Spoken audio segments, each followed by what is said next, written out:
The managing partner of our office, Brian Dunn. We have Rodney Diggs, he's a partner in Ivy McNeil, Wyatt Purcell, and Diggs. We have Kellen Davis, who is with Jovan Black. And we also have Dion. Dion, what's your last name? Dion Benjamin. Yeah. And they represent the family. Thank you. Recording in Let's progress. put the lights off. Let's play the video.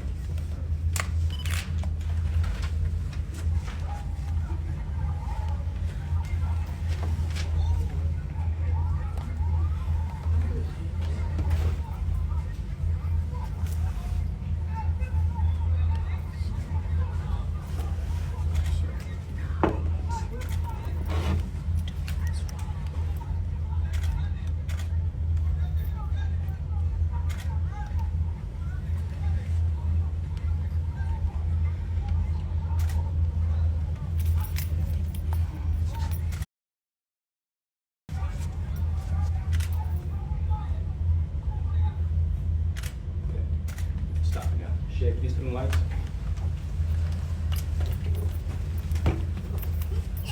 The video you just saw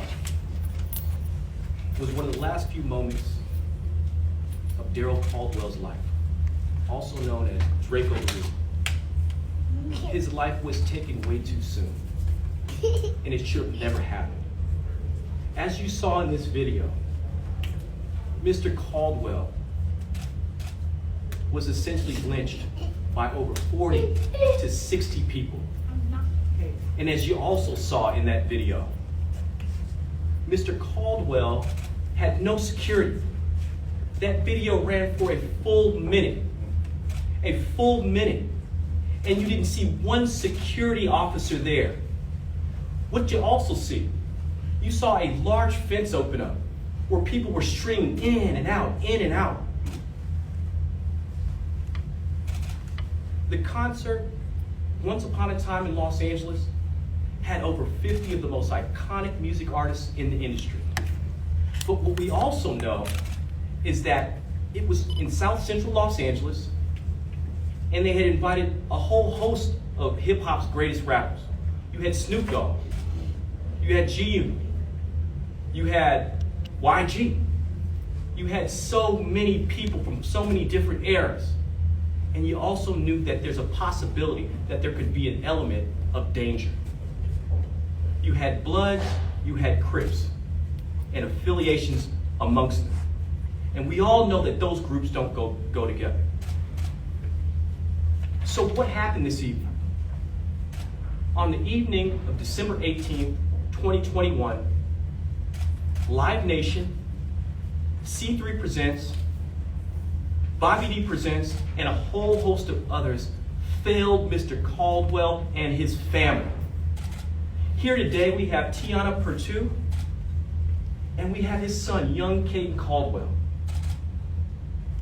And he will never, ever see his father again.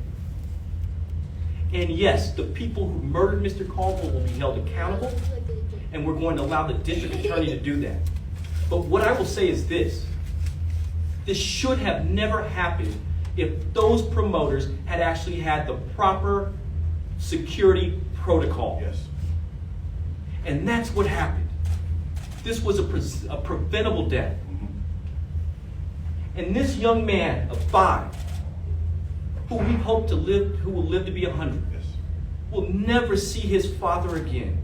And he loved his father, and his father loved him very much. Now, some of my colleagues today are going to be speaking. We're also going to hear from Ms. Perttu, and we're going to hear from Caden himself about how this has impacted his life. But what I will tell you is this. Those who failed all of those artists, and more specifically, those who failed Daryl Caldwell, Drakeo the Ruler, they're going to be held accountable because the world lost an amazing artist, a beautiful human being, a father, a son, a brother, and a friend for so many, and a caretaker for so many. All right. I'm now going to have my colleague, Rodney Diggs, speak for a moment. Thank you. Hello, everyone. The video that we just saw is the prime example And this is a case of pure negligence. Negligence at its finest. We only saw a minute in this video, but we know that the melee, the altercation, the 50 to 60 people on one individual lasted longer than that. That's right. And why? How did that happen? If you can show the next slide.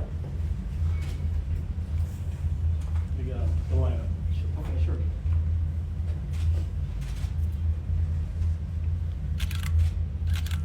You see here a lineup of icons, up and coming. Because he's only 5 and his dad's life was taken away from him. He's not going to be able to grow up with his dad anymore, you know? He was ripped away from all opportunities that he had with his dad.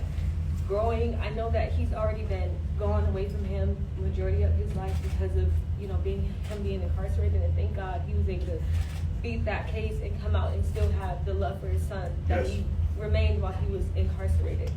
You know, I just thought it would start from there. It would be a way better future for Caden. It'll be something different now that his dad is there with him. But now that this happened, it's like, wow, now it's no more, okay, you can hear your dad over the phone. You know, you can go see him on the weekends. It's nothing. The only thing we have left is memories for him. And just the fact that I have to continue to think about how many times I'm gonna have to repeat that until he actually understands is what's the hardest for me. You know, my son is only 5. He has so many years of his life left to grow up. And when it's gonna even have to start over when it's really time for him to understand, okay, my dad is really gone. I'm at this age where I know that I'm not gonna see my dad anymore. And I just feel like the lack of security that was there that night, it just doesn't make sense on how did these people get through? How did these people get access backstage to an artist? He was a rising artist, but he was very well big enough to where he can have his own security and he can be protected. And the fact that he wasn't, it just shows like, where was anyone? Where was anyone there to help him or to help his entourage? You know, where was the security? Yeah. You want to say something, baby? You want to tell him? You want to see what you want to see? Let him know. Go ahead. Tell me how you feel about that. You got to say it. You want to say it again? Say it. And literally, we spend days listening to his music. Every time YouTube comes on, he wants to listen to his dad because that's the memory that he has left. His dad being on stage, his dad performing, and it sucks that he's never going to be able to be on that journey with him again. Thank you.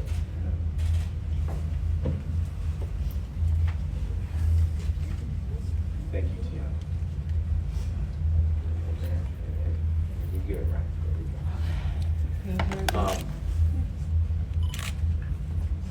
Something that's also important that I want everyone to know is Mr. Caldwell didn't die immediately. He suffered for hours and hours. And this good brother, Mr. Davis, was at the hospital for those hours by his side. And so, Mr. Caldwell's memory is not going to be left in vain. And with that, we'll open things up for questions. Thank you. Yeah, so we're gonna do questions, and I know I have people on Zoom, so I thought I did. Yeah, I do. So raise your hand on Zoom, and I'll get to you. And then who has questions here? Go ahead, Ted.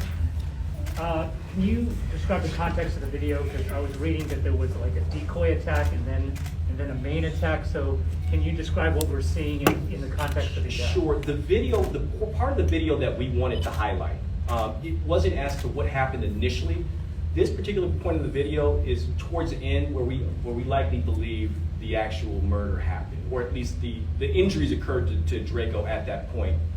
So it's sort of towards the end of the overall fight itself. But if you'll notice, people are coming through that fence originally, And that fence is the outside, that's the public right there. People are coming in, they're able to corner Drakeo, and again, it's approximately 40 to 60 people were able to get into this area who were adverse to Mr. Caldwell, and then they closed the gate back up to then corral him back in.